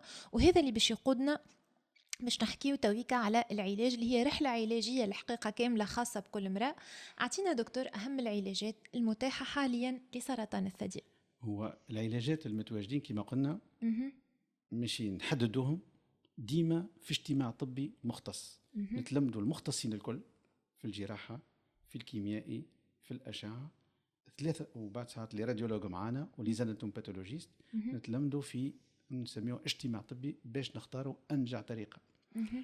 تو نحكيو على الطرق، والأنجع الطريقة تكون كما قلنا بالعينة اللي مش تعطينا بطاقة تعريف بيولوجية للسرطان الثدي. شنو من الإمكانيات العلاجية؟ الفوديل الإمكانيات العلاجية تطوروا بكيفية رهيبة في 20 سنة التوالى، وهذه حتى البطاقة البيولوجية ما صارت كان في 20 سنة التوالى، ما كانتش قبل موجودة. دونك نبداو بالأولى هي الجراحة. الجراحة تطورت بكيفية كبيرة ياسر. الجراحة تجم تكون موضعية، والحمد لله في تونس كنا نعملوا تقريبا 30 سنة التالي 10-15% برك جراحة موضعية، تو اللي وصلنا 40-50% جراحة موضعية. أرى قداش تطور. الموضوعيه شنو معناها؟ نحيو كان التورم فقط دون استئصال الثدي كامل. دون استئصال الثدي يقعد في بلاصتو. النحيو كان التورم فقط. واللي تطور في السنوات الأخيرة هو قبل كنا نعملوا استئصال الغدد اللمفاوية تحت الإبط، تو مابقاش نعملوه، ولينا نعملوا نسميوها لو غونغليون سنتينيل. معناها نشوفوا العقدة اللمفاوية الأولى، هذه نشوفوها بالبلود ميتيلان ومع الطب النووي نشوفوها زادة، باش الجراح يشوف الغدة الأولى يراها تمست ولا. وهذا عطى حاجة كبيرة بالنسبة للمرأة، وقلل من عوامل الجانبية، خاصة هيك الانتفاخ اليد والقلة الحركة متاع اليد بعد ما نعملوا هيك نحيو الغدد اللمفاوية تحت الإبط استئصالا. إذا تو ولينا براتيكمون مابقاش نعملوا استئصال الغدد اللمفاوية، نعملوا كان الغدة الأولى نسميوها لو غونغليون سنتينيل. وهذا تطور كبير في جراحة أورام الثدي. أكيد، لأنه كالعادة باش نعطيك صوت الشعب أنه نسى ثم زوز حاجات تقلقهم برشا في جراحة الثدي، جراحة سرطان الثدي. الحاجة الأولى هي استئصال الثدي. أكيد هي حاجة بالنسبة للمرأة ما هيش حاجة سهلة، وحاجة أنا ديما نقول استئصال الثدي يجم يضرب المرأة في أنوثتها، ولكن سرطان الثدي يضرب المرأة في حياتها زاد، ما زلنا نقولوها الحاجة هذه. والحاجة الثانية اللي كانت موجودة بكثرة هي النفاخ اللي يصير في اليد، ويمكن شفنا في شكون في محيطنا، لكن بفضل التقنية الجديدة هذه اللي نحيو بها كان العقدة اللمفاوية اللي وصل لها المرض، ولينا نشوفوا تراجع كبير للآثار الجانبية هذه. وحتى في حالات أن وجدت يظهر لي حتى هي ولات فما معناها بريزون شارج اللي نجموا لكيني يقدموا فيهم حاجات ونجموا نجاريوا الآثار الجانبية هذه. من اللي ولينا نعملوا الغدة الأولى اللمفاوية الأولى غونغليون سنتينيل، لاحظنا تراجع كبير جدا، تقريبا 80-90% من الحالات من انتفاخ اليد والسنسيبيليتي اللي تنقص. لكن في الحالات الصغيرة مش يكون انتفاخ صغير، وهوني تدخل بيان سور العلاج الطبيعي يمكننا باش المرأة تكون يدها مريقلة ما في حتى إشكال وتتحسن بسرعة. واضح. فما حاجة أخرى بالنسبة تقول لي أنت الناس تخاف من الاستئصال. بيان سور تخاف من الاستئصال، صحيح، خاطر هو سامبول لا فيمينيتي، هو الأمومة، هو كل شيء الثدي بالنسبة للمرأة طبيعي. لكن استئصال الثدي بيد شكون هو؟ بيد المرأة. لو كان عديت بكري وفقنا فيه في المرحلة الأولى ما نعملوش استئصال ثدي. دونك إذا هي ريالمون ولازم تخاف على الثدي نتاعها، لازم تعدي. نرجعوا encore une fois للكشف المبكر والتقصي. إذا نعملوا سيستيماتيكمون الكشف المبكر والتقصي يوفى، مابقاش فما استئصال ثدي 100%، ولو كان استئصال للتورم فقط. واضح. كان للكتلة، كان للسرطان الثدي فقط، والثدي قاعد على راحته. بون فما تطورات أخرى بالنسبة للجراحة، هو التجميل. تو حتى بعد ما نعملوا دي ماميكتومي واستئصال الثدي نعملوا تو دي ريكونستركسيون مامير، نعملوا حوايج اللي هما تجميليه باش المراه يقعد القلب نتاعها والصدر نتاعها يقعد سيمتريك ويقعد معناها الجانب الجمالي ناخذوه بعين الاعتبار. دكتور داود، ملي بدينا الحلقه نحسك تحب تقول للمراه من حقك تشعر بالمشاعر هذه، هي مشاعر مشروعه ولكن ترجم بالطريقه الصحيحه. بالفعل. باهي دكتور، هذا فيما يخص الجراحه. شنو هي بقيه العلاجات المتاحه اللي نجموا نستعملوها في علاج سرطان الثدي؟ علاج الأشعة تطور بكيفية كبيرة خاصة في ال10 سنين التوالى. الآلات تبدلت كومبليتمون، ولات آلات متطورة اللي تعطي سكون ابيل ان تريتمون سيبلي. دونك علاج ذكي دقيق وموضعي ودقيق، والآلات تمكننا، وسيرتو الآلات هذوما كوبلي اد الانفورماتيك بالانفورماتيك وبالذكاء الاصطناعي. دونك ولاو عندنا تقنيات وامكانيات في الأشعة كبيرة ياسر. والحمد لله في بلادنا تو تقريبا عندنا بريسك 5 سنين من اللي دخلوا الآلات هذوما، أكثر آلات متطور في العالم ولاو موجودين في تونس الحمد لله. لي زاكسيلاتور لينيير اللي نعملوا التقنيات الكل هذوما، لي ميرتي فيمال ستيريو تاكسي. معناها اللي كنا قبل أكثر من 10 سنين تالي كنا نبعثوا المرضى مثلا، يقول لك كان نحب نعمل التقنية العالية لازم يمشي لأوروبا، فرنسا، سويسرا. تو الحمد لله ولا الكل يصير في بلادنا، معناها تطور كبير. وهذا التطور شعمل زوز حوايج: نجاعة أكثر، تحسنت النتائج نتاع سرطان الثدي، وتحسنت خاصة العوارض الجانبية، أقل عوارض جانبية. تو المرضى تلقى يداوي يقول لك والله الحمد لله ما عنديش عوارض جانبية. وإذا حتى فما عوارض جانبية تكون ترانزيتوار، مؤقتة وخفيفة، معناها بعلاج بسيط تمشي على روحها. هاي دونك البرشا. تطور كبير بالنسبة للعلاج بالأشعة. الحمد لله. بي دكتور نمشي معاك الأكثر علاج سمعته غير طيبة اللي هو العلاج الكيميائي. ويمكن من المخاوف اللي حكينا عليهم إنسان يقولك تقولها سرطان الثدي تقولك نخاف من الشيميو، ونخاف من الشيميو لأنه يطيح الشعر. دونك العلاج الكيميائي ثم برشا أفكار شعبية حوله، شنو تنجم تحكي لنا عليه وإلى أي مدى الآثار الجانبية هذه موجودة وتنجم تقلق المرأة؟ صحيح، هو المرأة تخاف من الشيميوثيرابي، والخوف هذا متأتي خاصة من طيح الشعر بالنسبة للكونسير دي سان، بالضبط. أكثر حاجة تخوفها. لكن ما ننساوش اللي نجاته كبيرة برشا، والبحوث الكل ظهرت تحسن معنى الشفاء من سرطان الثدي بالعلاج الكيميائي مع العلاجات الذكية اللي هي تابعة للعلاجات الكيميائية، الثيرابي سيبلي، ولات تحسنت النتائج بكيفية رهيبة. وحتى تو شوية ليمينوثيرابي بدأت تدخل. لكن العلاج الكيميائي نحن نسميه العلاجات الطبية، ميديكال، لو تريتمون ميديكال، معناها تطور بكيفية كبيرة ياسر. كما شفنا الساعة الجراحة، كما شفنا الأشعة تطور، وكل لي موليكول كل اللي موجودة في العالم ولات متواجدة تقريبا في تونس. هذه حاجة باهية. تقول لي المرأة تتقلق من طيح الشعر، صحيح تتقلق، عندها الحق باش تتقلق. كما قلنا الساعة الثدي الشعر بالنسبة للمرأة هام. لكن أول شيء مش كل لي موليكول يطيحوا، فما دي موليكول يطيحوا حيد لا. صحيح اللي نستعملوه في سرطان الثدي منهم برشا يطيحوا الشعر، لكن تطيح الشعر راهو اونكور اون فوا مؤقت جزئي، مؤقت وترانزيتوار، معناها بعد يرجع. معناها لاحظنا تقريبا بين شهر 3 شهور بعد ما توقف على الشيميوثيرابي الشعر يرجع لطبيعته وخير من طبيعته. دونك الخوف به يجوز، لكن مش معقول، لخاطر ما يزلناش يمنعنا من استعمال العلاج الكيميائي اللي فيه برشا نفع ويعطي نتائج ممتازة وباهرة بالنسبة لشفاء سرطان الثدي. واضح. وفي كل شيء هو ميزان، مش باش نربحوا مش باش نخسروا للكفة في الأخر تترجع حلوين.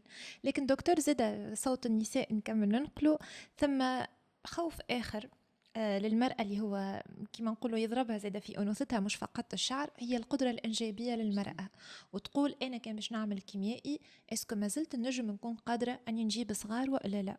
وي صحيح، فما بعض أنواع نتاع كيميائي يجموا يأثروا على الصحة الإنجابية وعلى الإنجاب. هيك علاش ولينا عند النساء الصغار اللي عمرهم اللي تو ولا عندها تحب تجيب صغار، نعملوا سكون ابيل لا كونسيرفاسيون دي زوفوسيت، نعملوا تجميد البويضات باش بعد ما تكمل الرحلة العلاجية نتاعها تجم تجيب.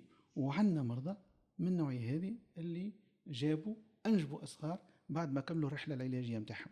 ما كانش إشكال. وهذا التطور معناها من الحوايج اللي تطورنا فيهم في تونس، ما كانش عندنا ولا موجودين 15 سنين توالي، ولا نجموا نعملوه بالنسبة للرجل زاد اللي عنده حوايج آخرين. بالنسبة للمرأة ولينا نجموا نعملوا الكونسيرفاسيون دي زوفوسيت.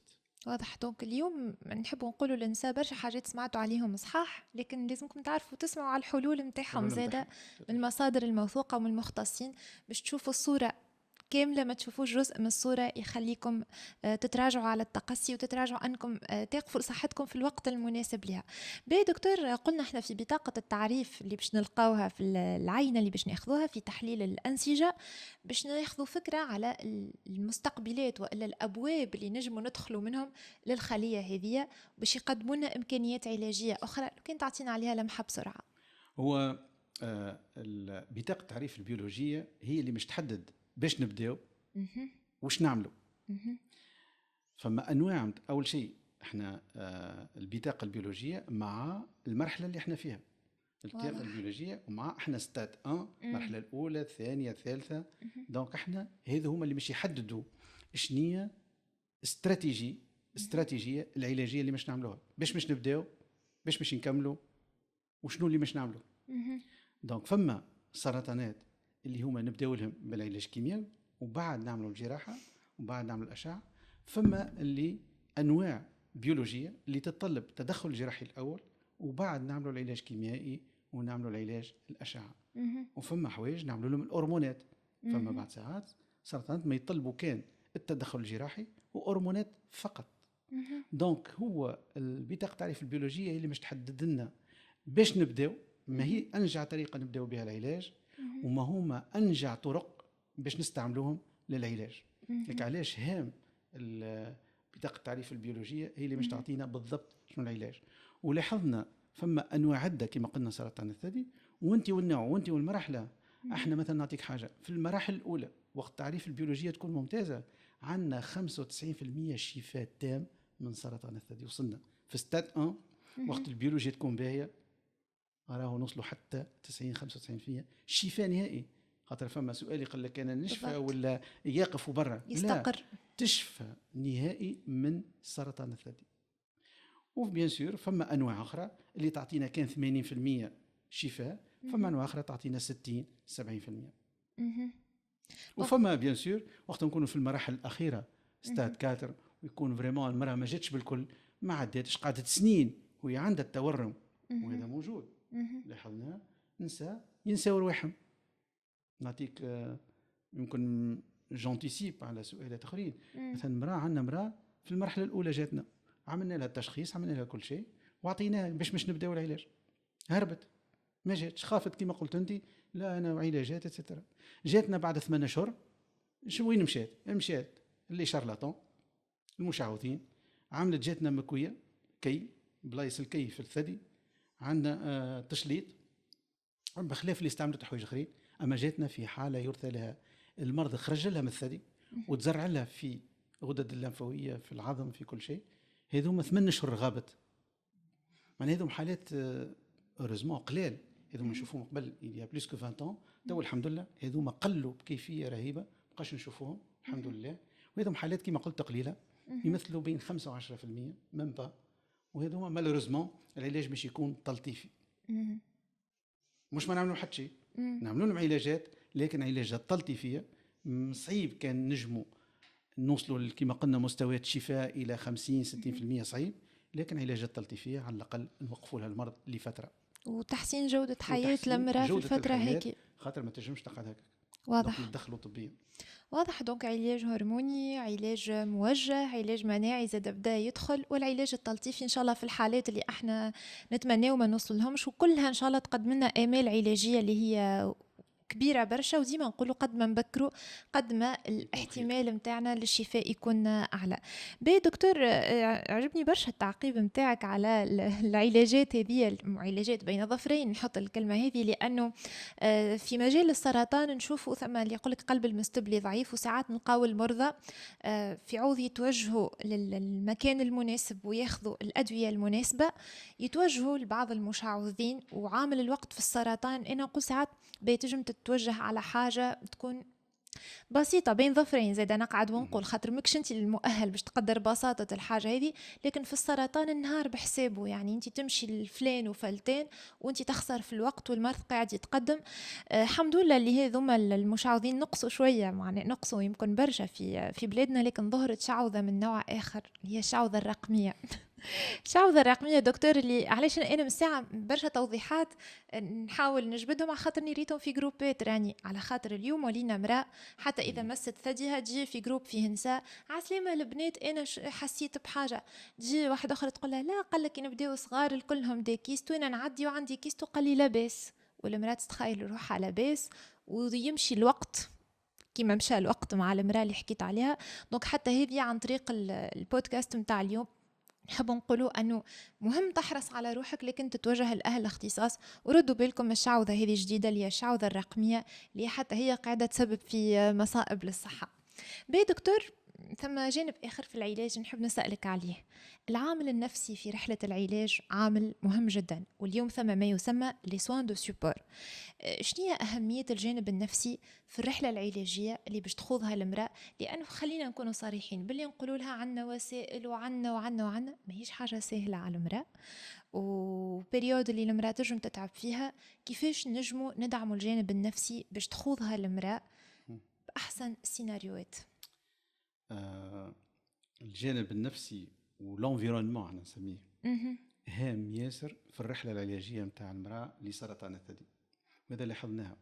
على قد ما يكون الانفيرونمون، على قد ما يكون المحيط اللي داير بها معناها قريب، وعلى قد ما تكون هي في اريحيه، ونعرف اليوم مش سهل، على قد ما تكون الرحله العلاجيه اخف. ولاحظنا مم النتائج الشفاء يكون احسن، والعوارض الجانبيه تكون اقل. من العوامل اللي من الانفيرونمون اللي نعملوه مثلا الموسيقى، عندكم وعلاج. تجربة رائدة وعندنا تجربة احنا في قسمنا، قسم العلاج بالأشعة، عندنا تجربة متاع الموسيقى، ولاحظنا النساء معناها تغرموا بالتجربة هذه، وقت يجيوا للحصة متاعهم مثلا متاع الأشعة فرحانين يعملوا الأشعة. ولاحظنا اللي هو حتى لي رياكسيون، معناها في بحث علمي عملناه متاع تيز، أطروحة الطب، اللي هو أطروحة الطب أقل، معناها فما تأثير إيجابي بروفي سيانتيفيكمون علميا، اللي فما تحسن مثلا بالموسيقى، فما اليوغا ديرير، لو كوتشينغ. دونك هذوما حوايج عوامل تو ولاو هامين، وحتى في اوروبا ولاو تو يستعملوا فيه وكادوات تكميليه للعلاجات. احنا نسميوها احنا خاطر اللي نعملوا فيه اللي ساعه نحكيو عليه سي علاج معناها تقني، الجراحه، الاشعه، بالضبط. الكيميائي، الكل هكما يتسمى دي موين تكنيك، علاج تقنيات. لكن فما حوايج اخرين، خاطر الانسان ما هوش روبو، آلة، ما هوش آلة. الانسان فيه شعور، فيه عواطف، فيه احساس. دونك لازمنا نتلهاو بالجانب هذايا اللي هو هام، الجانب الاحساس نتاعو، الشعور نتاعو. وهذا باش يجي بالاكومبانيمون، بالمرافقه. والمرافقه هامه. المرافقه بجميع نواحيها، تنجم تكون من العائله الصغيره، الصغار، الراجل نتاعها هام وجوده. أكيد. بالنسبه للكوتشينغ، بالنسبه كما قلنا لي مويان هذوما، ميزيكوثيرابي، اليوغا، رير، برشا حوايج هذوما دي مويان اللي تو استعمالهم ولا مفيد، ويعين المراه في رحلتها هذه العلاجيه، اللي هي رحله نعرفوا طويله، لكن النجاح فيها الحمد لله مضمون اليوم. مهم برشا الجانب هذا أن عرجنا عليه، لأنه كما قلت أنت هو يحسن برشا استجابة المرأة حتى للعلاجات هذه التقنية اللي احنا نقدموها. ودور الرجل كما قلت أنت نديمة. أنا الحقيقة في السنة الفارطة قمنا بتظاهرة في إطار جامعة استدعوني الأكتوبر الوردي، وفرحت أنه المدرج كانوا فيه أولاد. أنا استغربت، كنت ننتظر أنهم يكونوا كلهم طالبات، ولكن كانوا فما أولاد وتفاعلوا وجاوبوا. وفرحت على خاطر هذيك هو اللي نهار آخر باش يحرص على مرته، هذيك هو اللي نهار آخر باش يحرص على أمه، اللي قلنا وقت لما عاش نتلاو بها لازم هو اللي ذكرها.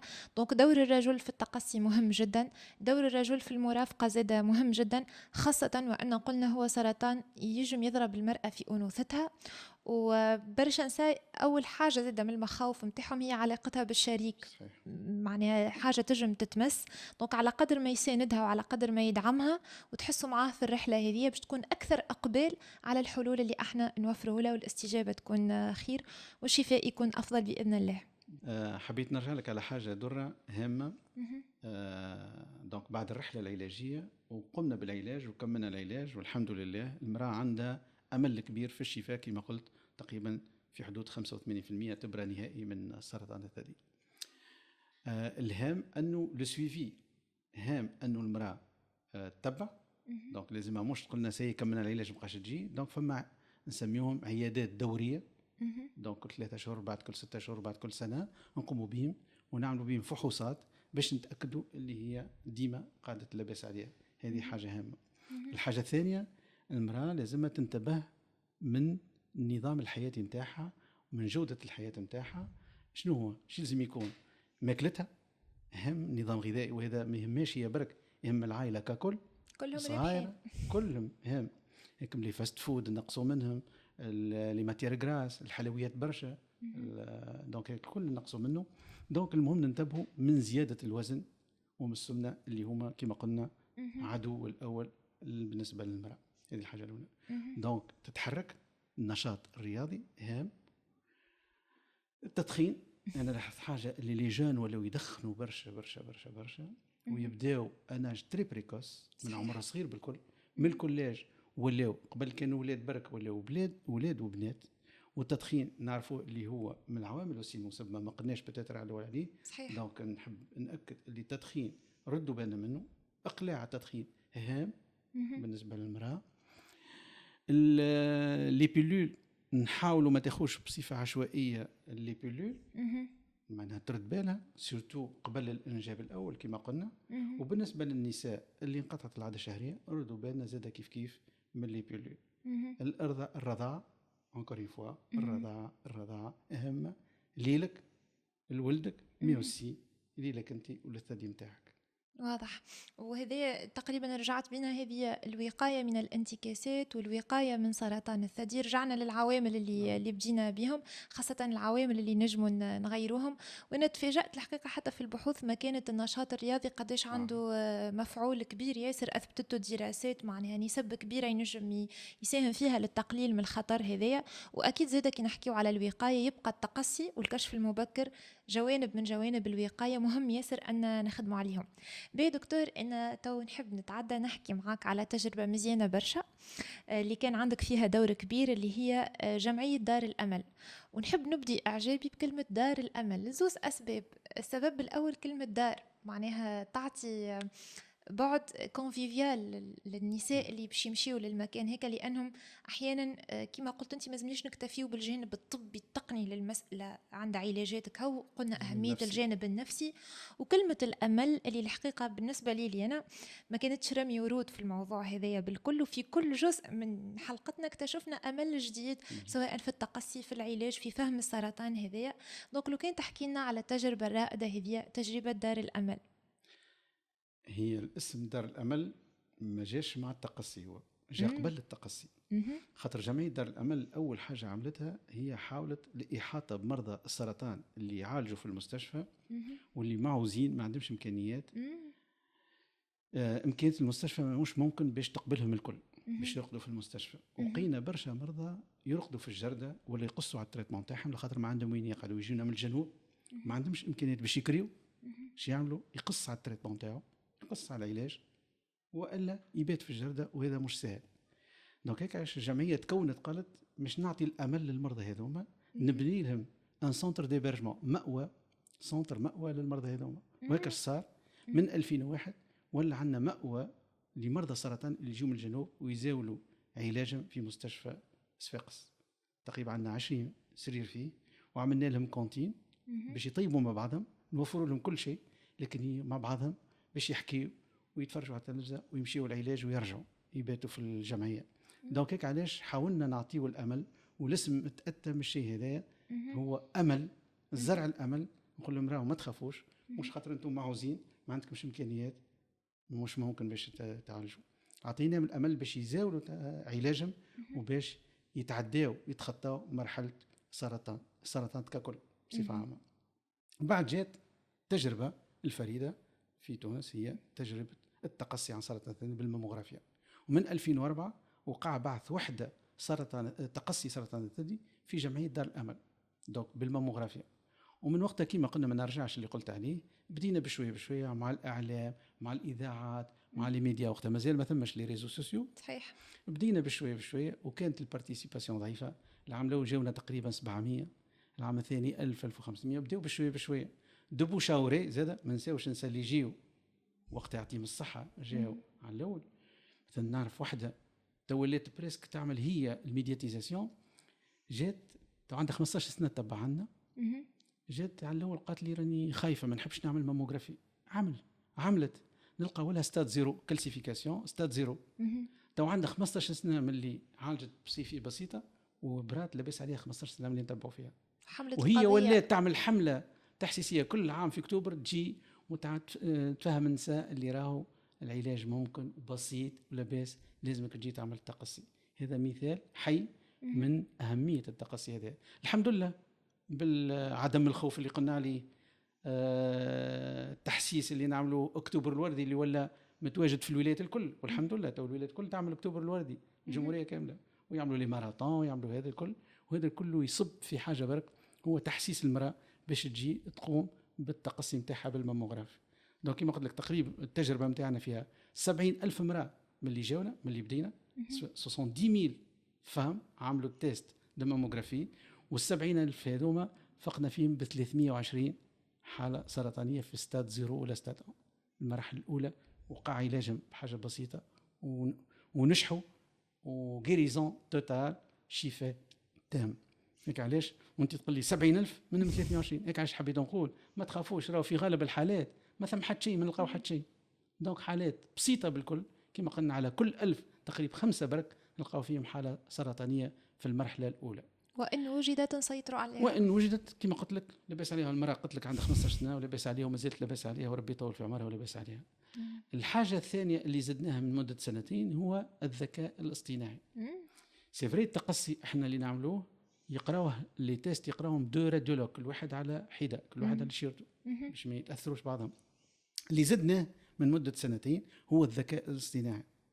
الذكاء الاصطناعي هام خاطر هو أداة دعم للطبيب المختص في التصوير الأشعة في قراءة لي تيست ماموغرافيك هذوما، باش يزيد في الرونتابيليتي ويزيد في الثبات في قراءة الصور.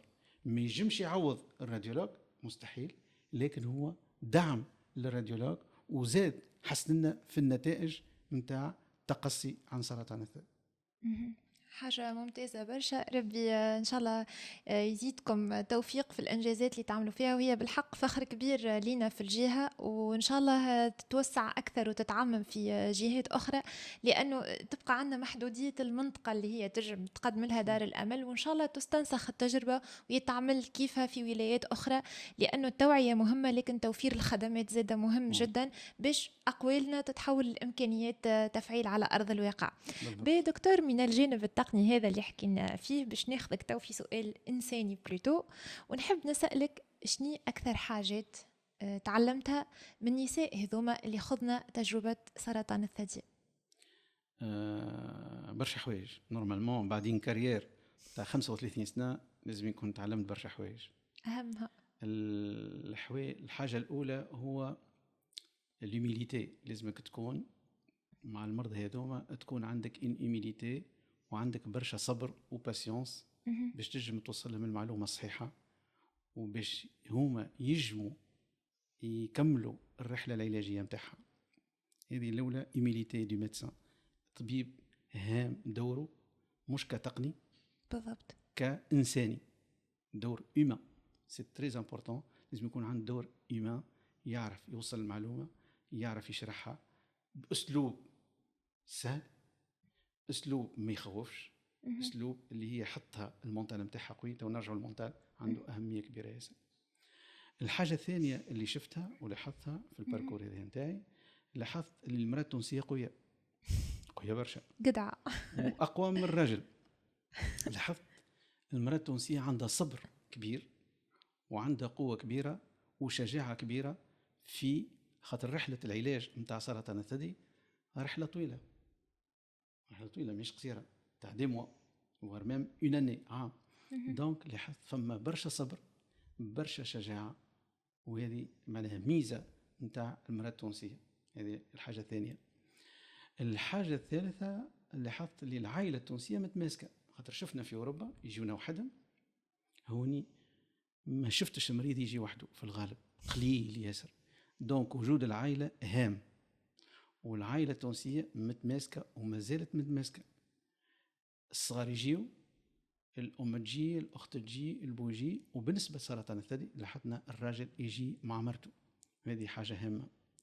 في حالات كثيرة، قليل الحالات اللي الراجل ما يجيش، وإذا ما جاش هو راهو عنده بنته عنده ولا يجي معها. مي لاحظت الراجل إلى كومباني سافام في الرحلة العلاجية هذه. هذه حاجة معناها باش نقول معناها المساج الثالث اللي هو العائلة التونسية متماسكة، والتماسك هذا هام باش المرأة تجم تصبر على الرحلة العلاجية متاعها وتكملها بنجاح. آخر حاجة هي المونتال وستريس. فما نساء عندهم، لاحظت عندهم سكونابيل إيمان العجائز، اللي هي تقول لك أنا لبس ما عندي حد شيء، أنا لبس عليا. هيكم هما اللي يقعدوا لبس عليهم وينجحوا في العلاج متاعهم. علاش؟ سي لا بسيكولوجي اللي عندها قيمة. على قد ما يكون البسيكولوجي متاعك قوي، على قد ما المونتال يكون قوي، خاطر عنده علاقة بالليمينيتي متاعنا، بالمناعة متاعنا، معناها توتي بيولوجيك يتفهم. دونك اوتوماتيكمون يجم يكون دافع مهم، مش باش تكمل برك الرحلة العلاجية، لكن باش تنجح في الرحلة هذه.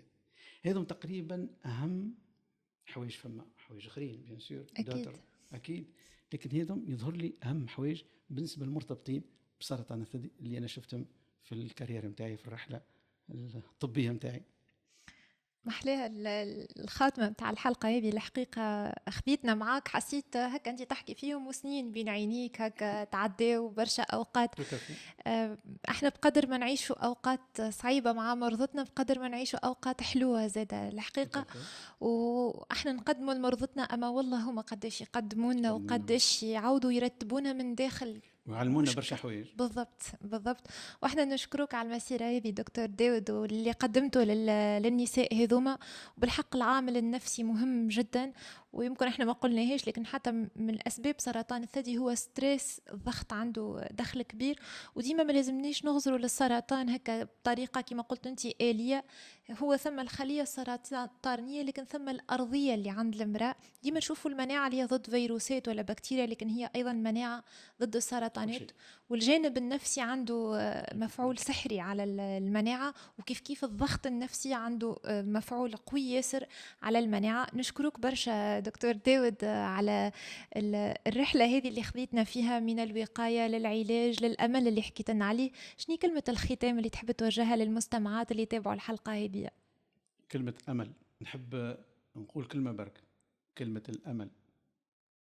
الأمل الأمل الأمل، لخاطر الأمل إلي بيرمي ممكن بالنسبة لسرطان الثدي مبقاش انفاتاليتي، مبقاش مرض خبيث. نحيو كلمة مرض خبيث.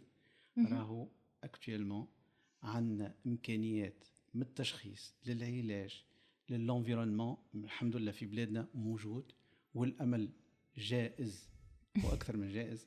الي ريال، الامل ريال. دونك ما تنساوش الامل، ما تنساوش التقصي، ما تنساوش الكشف المبكر. شكرا دكتور داود على الرسالة اللي ختمت لنا بها الحلقة هذه. وكما قلت انت الأمل اللي قدمناه ما هوش وعود وكلام أكهو، عنده برشا ترجمة على أرض الواقع.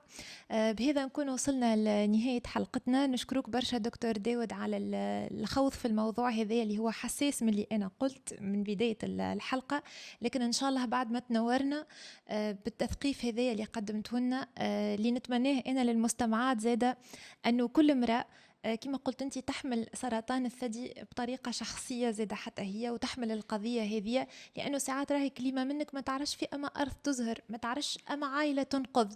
دونك ديما نحاولوا نخدموا على التثقيف الصحي. وحضورك معنا اليوم في بودكاست بخير ما نجم يكون إلا زادة خطوة أخرى إن شاء الله في درب الإنجازات اللي باش تخلينا نقدموا أكثر ضد سرطان الثدي. وأنا بدوري عندي كلمة نحب نختم بها الحلقة هذه للمستمعات، ونحب نقول لهم الصحة تاج والوقاية خير من العلاج. أكتوبر الوردي مجرد مناسبة سنوية، أما صحتك تقع ديما أولوية. احنا حكينا لك وقدمنا لك برشا معلومات طبية، ذوبنا الخوف وشجعناك على أهم الخطوات العملية، وتوا جا دورك انت باش تختار الثنية. الصحة خيار، الصحة قرار، الصحة تاج والوقاية خير من العلاج. بالكلمات هذه نختم حلقتنا. إذا بقات عندكم أسئلة نجموا تخليوها في تعليقات، ونشوفكم في حلقات أخرى من بودكاست بخير.